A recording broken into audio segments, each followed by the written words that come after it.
Hello class, my name is Kimberly Hernandez and today I'm going to be giving you my informative speech.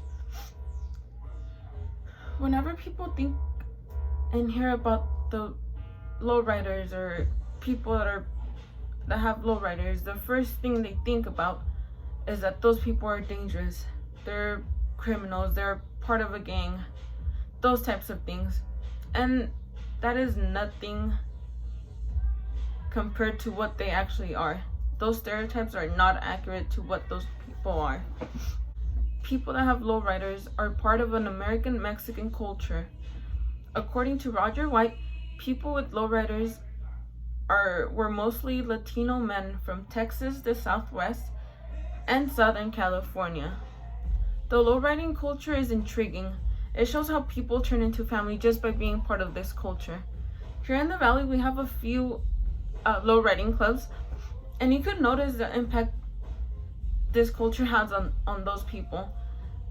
Today I will be informing you about this beautiful culture of the lowriding and how it came to be. In order to accomplish this, I will be talking about the history of the lowriding culture, what the culture focuses on, and how the cars are done. By done, I mean customized. First, I will be talking about the history of the lowriders. This culture began in Southern California around the 1950s, early 60s by young Chicanos. If you don't know what Chicanos are, they're the Mexican Americans that live here in the US. People used to believe that lowriders were just young people, but in reality it includes many people from different ages. Lowriding became popular in LA in the 1970s on Whittier Boulevard, according to Frost. In the 60s and early 70s, people would link lowriding with the emerging Chicano civil rights movements. People would link these two because lowriding was something most of the Chicano community would be part of. And whenever the Chicanos would cruise around LA with their lowriders, they were always harassed by the police. The next part of this speech is the culture of the lowriders. The culture represents art, family, and religion. For instance, Roger White states that since the 1950s, car clubs and family members have converted older cars for cruising shows and competition events, as they still do today. Usually have vibrant colors and religious symbols painted on them. People that are part of this culture are all about community. Many of the lowriding clubs work with city officials in order to organize events such as parades, fundraisers, just to be part of the community, just to have the community gather all together and have fun. Also for Latinos, these cultures has been a family affair. The fathers pass down the knowledge and skill sets to their sons. This practice has given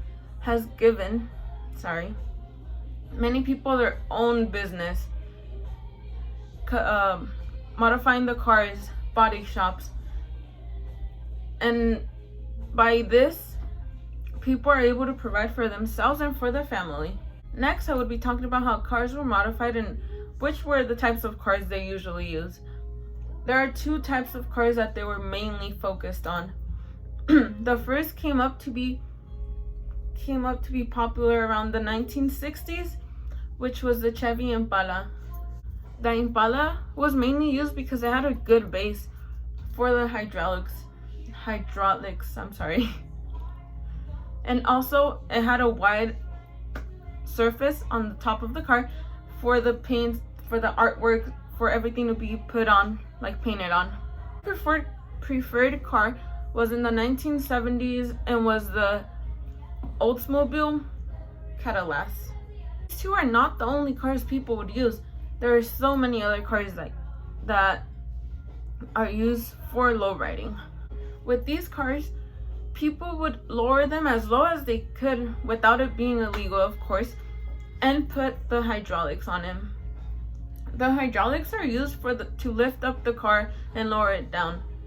people would lift them up in order to pass police inspections. And also the hydraulics works with the competitions they do, which was jumping. The cars would just jump, and like they would do they would have the hydraulics and they would like just jump, and like whoever jumped the highest won the competitions. The cars with the hydraulics were just a Chicano art form. The cars are painted with artwork and ride slow so they could show off their artwork and what the cars have and how beautiful the cars are. Customization of these cars is not cheap, and it takes a lot of time. Foster states, Lowrider magazine recently ran a feature about the 1959 Chevy Impala that reportedly cost $25,000 to customize. So going back for the first thing, those stereotypes people have on the club members is not true, because it's not. You need to have a steady job. You need to have a strict